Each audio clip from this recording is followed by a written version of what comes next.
Ketemu lagi dengan saya Ruben Amor di Hotelier Channel.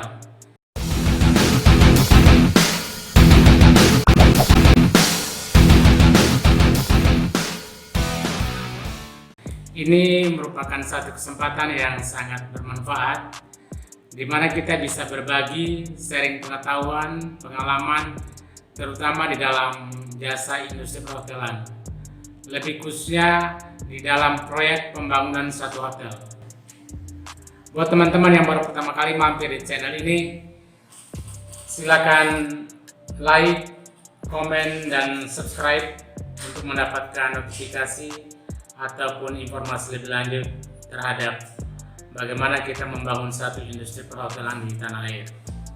Ada beberapa faktor yang menentukan di dalam menentukan sebuah lokasi dan juga di dalam hal bagaimana kita bisa menentukan berapa biaya yang kita butuhkan di dalam satu rencana pembangunan proyek hotel. Di sini saya akan bagi dalam 3 kelompok utama. Yang pertama, kita akan bahas masalah jenis klasifikasi atau jenis bintang berapa yang akan kita bangun. Poin yang kedua adalah konsultan apa saja yang kita butuhkan di dalam membantu pelaksanaan perencanaan daripada suatu proyek hotel. Dan poin yang ketiga adalah manajemen hotel itu sendiri.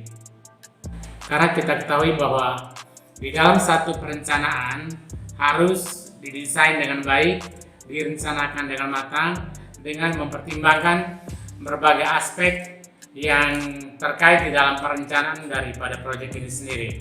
Yang pertama kita bahas masalah klasifikasi hotel dan biaya. Untuk diketahui bahwa pembangunan satu hotel berbintang 2 itu membutuhkan alokasi anggaran sekitar 350 sampai dengan 400 juta. Dan bintang 3 kurang lebih 400 sampai dengan 500 juta. Bintang 4 biaya yang kita butuhkan adalah 600 sampai dengan 800 juta. Dan bintang 5 800 sampai dengan 1,5 miliar per kamar. Ini perhitungan berdasarkan jumlah kamar. Artinya bahwa biaya ini tidak termasuk di dalam komponen yang kita sebut lahan atau tanah. Yang kedua, tidak termasuk di dalam biaya konstruksi khususnya untuk pekerjaan basement. Dan yang ketiga, biaya ini tidak termasuk di dalam pekerjaan tambahan fasilitas seperti ballroom dan fasilitas. 3 bagian ini tidak termasuk di dalam menentukan jumlah investasi terhadap satu kamar yang saya gambarkan di atas. Lalu kita kembali bertanya, apakah membangun hotel dengan luasan 21 atau 28 meter persegi membutuhkan biaya begitu besar? Tentu ini akan menjadi satu pembahasan atau diskusi yang lebih jauh, sehingga kita bisa mendapatkan satu pemahaman bahwa membangun hotel berarti membangun seluruh infrastruktur dan seluruh fasilitas yang dibutuhkan oleh satu hotel itu sendiri. Jadi tidak hanya kita bicara per kamar, tetapi secara rasio yang kita gunakan, umumnya kita menggunakan dalam perhitungan room by, tetapi dalam perhitungan umumnya kita menggunakan berdasarkan jumlah kamar dan fasilitas. Atau secara umum, total investasi dibagi jumlah kamar yang akan dikerjakan di dalam satu proyek hotel. Lalu bagaimana dengan alokasi terhadap setiap biaya yang dianggarkan untuk setiap komponen? Kira-kira apa saja yang masuk di dalam biaya konstruksi? Lalu alokasi anggaran seberapa besar? Ini perlu mendapat satu gambaran sehingga kita bisa memahami kira-kira biaya yang real atau acuan yang bisa kita gunakan di dalam perencanaan ini seperti apa. Yang pertama adalah struktur. Struktur di sini membutuhkan biaya atau alokasi kurang lebih sekitar 20% dari total anggaran. Kalau kita ambil satu contoh bahwa untuk membangun satu hotel dengan skala bintang 3 dengan biaya 500 juta per kamar, maka total biaya yang dibutuhkan adalah 50 miliar. Nah, dengan menggunakan angka ini atau total investasi 50 miliar, beban biaya dialokasikan seperti apa? Poin yang kedua adalah pekerjaan arsitektural. Ini membutuhkan biaya atau alokasi anggaran sekitar 20% juga terhadap nilai RAB. Poin yang ketiga adalah interior. Interior di sini memegang peranan yang sangat besar dengan alokasi anggaran sekitar 15% dari total RAB. Perlu diketahui bahwa untuk pekerjaan interior ini lebih bersifat atau tendensius kepada masalah selera. Untuk masalah ini agar bisa dihindari karena akan berpengaruh terhadap biaya secara keseluruhan. Artinya kalau kita rencana membangun satu hotel dengan bintang 3, maka fokuslah dengan anggaran yang memang sudah kita gunakan sebagai pakem di dalam satu perencanaan pembangunan suatu hotel industri. Poin yang keempat adalah MEP, Mechanical, Electrical, dan Plumbing. Ini memegang peranan yang sangat besar, mencapai 30% dari total RAB. Artinya kalau kita bicara 50 miliar, maka untuk mechanical dan electrical ini sudah menghabiskan biaya kurang lebih 15 miliar. Dan ini merupakan komposisi harga yang paling tinggi di dalam satu pembagian struktural terhadap semua komponen pekerjaan. Poin yang kelima adalah fitting, furniture, dan equipment plus capex. Ini adalah salah satu kebutuhan di dalam satu hotel yang bisa kita supply, yang kita siapkan untuk seluruh departemen yang ada di dalam satu hotel, yaitu kurang lebih sekitar 10% dari total RAB.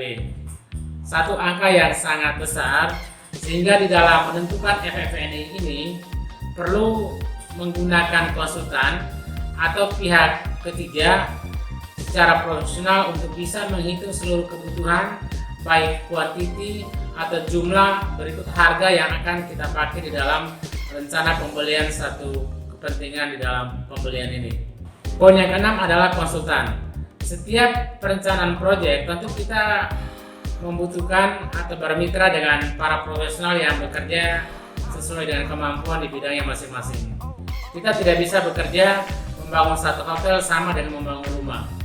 Untuk itu di dalam penentuan pemilihan konsultan benar-benar disesuaikan dengan kemampuan, profesi, dan track record yang baik sehingga bisa menghasilkan satu desain, satu perencanaan yang matang untuk bisa kita jadikan sebagai satu prototipe di dalam satu bisnis yang akan dikembangkan. Poin yang kedua adalah kita berbicara masalah konsultan.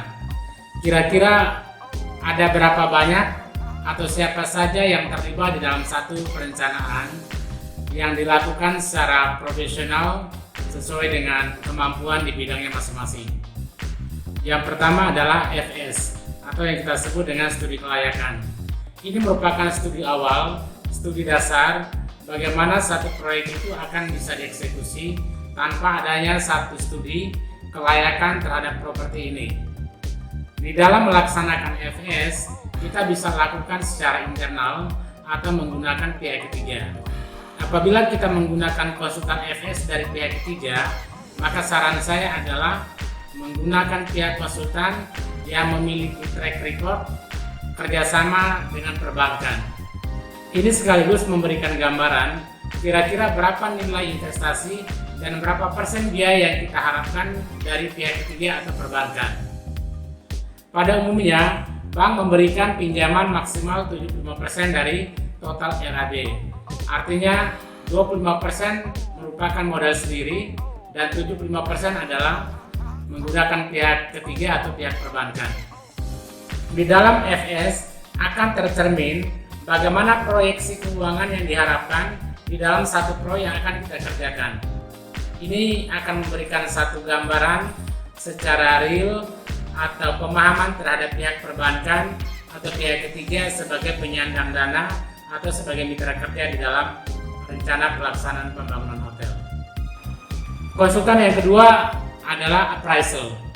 Appraisal ini kita butuhkan untuk mengevaluasi, menilai berapa nilai aset yang kita miliki atau lahan tanah yang kita miliki untuk satu pembangunan hotel.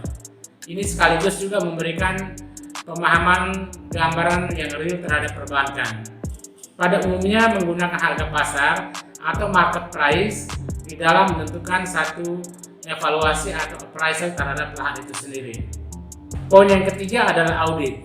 Audit di sini sifatnya bisa secara internal atau kita menggunakan pihak ketiga yang bersifat audited. Di dalam laporan audit ini akan mencerminkan cash flow atau kemampuan perusahaan ini bagaimana bisa mengembalikan satu pinjaman terhadap satu nilai investasi yang kita harapkan, sekaligus memberikan kemudahan kepada pihak perbankan untuk menganalisa apa dan bagaimana kelanjutan daripada proses ini. Ini menjadi salah satu faktor penting ketika kita menggunakan pihak ketiga sebagai pembiayaan atau pihak perbankan. Yang keempat adalah arsitek. Arsitek di sini mengambil satu peranan yang sangat besar di dalam merencanakan, mendesain, dan merumuskan, menghitung seluruh anggaran yang dibutuhkan di dalam satu hotel. Di dalam pelaksanaan ini, ada beberapa ruang yang bisa kita pakai sebagai acuan. Yang pertama, arsitek harus mengetahui bagaimana aturan legal yang dipakai di dalam satu lokasi. Di dalam aturan legal yang dikeluarkan oleh pemerintah, apa yang kita sebut dengan advice planning. Di dalam advice planning, ada yang kita sebut KDB, koefisien dasar bangunan, ada KLB, koefisien luas bangunan, ada GSB, garis padan bangunan. 3 komponen ini akan menentukan berapa meter persegi yang bisa kita bangun di dalam satu lahan. Katakanlah hotel yang akan kita bangun dengan luasan 5.000 meter persegi. Mengacu kepada aturan ini, maka kita tidak akan membangun seluas 100%. Umumnya kita menggunakan rasio 30, 40, 50, atau 60% yang bisa dibangun. Selebihnya merupakan lahan hijau yang bisa kita gunakan sebagai fasum atau fasad. Konsultan arsitek ini memegang peranan yang sangat penting bagaimana mendesain satu proyek sesuai dengan kebutuhan, sesuai dengan studi yang kita lakukan di dalam menentukan klasifikasi hotel. Karena setiap klasifikasi memiliki standarisasi yang berbeda, baik dari jumlah kamar ataupun fasilitas pendukung. Sehingga arsitek harus bisa membuat satu konsep terlebih dahulu yang kita sebut sebagai preliminary concept. Dengan preliminary concept ini akan memberikan satu gambaran pemaparan secara umum bagaimana kita bisa melihat hotel ini secara visual. Dari visualisasi yang dilakukan, baru kita menentukan bagaimana kita membuat satu cash flow. Di sini ada 2 poin penting yang perlu mendapat perhatian. Yang pertama adalah konsep desain atau preliminary design. Di dalam preliminary ini akan mencerminkan satu nilai proyek secara keseluruhan. Yang kedua adalah membuat cash flow projection terhadap satu proyek yang dilakukan di dalam preliminary design. Jadi kedua hal ini memegang peran yang sangat penting bagaimana kita bisa memberikan satu penjelasan, presentasi yang akurat, yang jelas kepada para owner atau calon investor sebelum menentukan satu keputusan di dalam satu investasi hotel. Konsultan yang kelima adalah mechanical, electrical, dan plumbing. Ini adalah satu konsultan yang kita butuhkan di dalam menentukan semua spek atau spesifikasi terhadap kebutuhan mechanical, electrical, dan plumbing. Biaya yang kita butuhkan di sini kurang lebih 30% dari total RAB. Sehingga perlu ada satu pemahaman, satu diskusi yang mendalam dengan setiap orang atau berbagai pihak yang terlibat di dalam konsultan ini. Konsultan yang keenam adalah quantity surveyor. Ini akan menentukan setiap nilai dari setiap konsultan, setiap bagian yang akan dilakukan di dalam satu hotel. Salah satu tugas dan tanggung jawab utama dari quantity surveyor adalah menentukan kelayakan dari setiap nilai yang diajukan oleh setiap konsultan di dalam perencanaan proyek. Quantity surveyor berhak untuk menentukan ataupun melakukan analisa lebih jauh apakah proyek ini visible atau tidak. Karena setiap quantity surveyor sudah memiliki pakem atau platform yang digunakan di dalam menentukan satu harga secara real atau tidak. Konsultan yang ketujuh adalah MK atau kita sebut dengan manajemen konstruksi. Di dalam menentukan satu MK ini harus lebih fokus karena kelangsungan di dalam perjalanan proyek, terutama di dalam koordinasi lapangan, ini sangat ditentukan oleh kemampuan daripada MK. MK memiliki tim, masing-masing tim terdiri dari beberapa orang yang memiliki profesi, apakah itu struktur, sipil, ataupun arsitek dan interior. Sehingga ini akan mencerminkan satu komunikasi dari setiap komponen atau setiap konsultan yang terlibat di dalam satu perencanaan. Di dalam menentukan MK harus dipahami betul bagaimana track record daripada setiap MK yang ditunjuk. Karena sekali lagi bahwa membangun satu proyek hotel membutuhkan biaya yang sangat besar. Konsultan yang ke-8 adalah FF&E atau kita sebut dengan Fitting Furniture dan Equipment. Ini merupakan satu bagian daripada isi hotel secara keseluruhan. Di samping isi hotel, kita perlu juga menghitung berapa capex yang kita butuhkan. Sehingga secara umum hotel ini bisa beroperasi dengan baik setelah memenuhi standarisasi terhadap setiap kebutuhan sebagai pelengkap daripada hotel itu sendiri. Di dalam menentukan nilai FF&E perlu dianalisa, dikaji sebaik mungkin karena biaya di sini sangat besar, sehingga perlu kita ketahui berapa departemen yang membutuhkan equipment di dalam satu hotel. Begitu juga di dalam pengadaan, perlu kita ketahui berapa harga daripada setiap item, jumlahnya berapa banyak, lalu suppliernya seperti apa. Ini perlu mendapat perhatian khusus karena sangat jelimet di dalam perhitungan berapa par yang akan kita pakai atau berapa stok yang akan kita pakai di dalam kelangsungan operasional daripada hotel. Poin yang ketiga adalah hotel manajemen. Ini adalah salah satu profesi yang dimiliki oleh satu hotel manajemen company di dalam menjalankan tugas dan tanggung jawab bagaimana mengoperasikan satu hotel secara administrasi, secara operasional ataupun day to day. Karena menjalankan satu hotel ini membutuhkan satu tim, satu kerjasama dari setiap individu yang memiliki kemampuan yang berbeda. Di dalam menjalankan satu fungsinya, tentu setiap hotel operator memiliki kemampuan, memiliki satu standarisasi, memiliki satu kebijakan atau aturan yang berlaku sebagai standar daripada operator itu sendiri. Kita bisa menentukan apakah menggunakan hotel operator yang bersifat internasional atau menggunakan hotel operator nasional. Ada dua kemungkinan yang bisa kita pakai di dalam menjalankan satu usaha perhotelan. Di dalam setiap hotel operator tentu memiliki satu pemahaman, satu aturan yang berbeda. Kebanyakan setiap operator memiliki satu perjanjian kerjasama yang saling mengikat satu dengan yang lain. Namun inti daripada perjanjian ini adalah berbicara masalah hak dan kewajiban. Apa hak dan tanggung jawab daripada hotel operator dan apa hak dan tanggung jawab daripada pemilik hotel itu sendiri. Di dalam setiap poin kontrak kerjasama perlu dipahami dengan baik sehingga memberikan satu pemahaman yang jelas, yang akurat terhadap setiap poin demi poin. Kadang kita dihadapkan oleh satu permasalahan yang sebenarnya secara agreement itu sudah ada tertulis secara jelas. Namun di dalam aplikasinya kita dihadapkan oleh satu aturan yang berbeda. Ini juga merupakan satu hal yang sering menjadi komplain utama dari pihak owner, pemilik hotel terhadap siapapun operator. Sehingga poin demi poin, pasal demi pasal perlu dirumuskan bersama dengan legal untuk mendapatkan satu acuan, satu pemahaman secara jelas apakah ini visible atau tidak, bisa diterapkan di dalam satu perjalanan hotel atau tidak. Di dalam setiap hotel manajemen memiliki beberapa klausul yang perlu mendapat perhatian, perlu dikaji dengan baik untuk mendapatkan satu persepsi yang sama.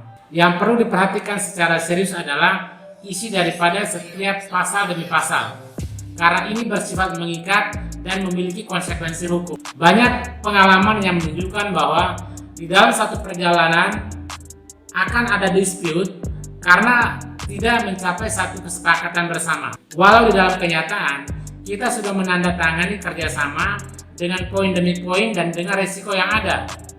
Tapi karena tidak ada satu pemahaman sehingga terjadilah dispute.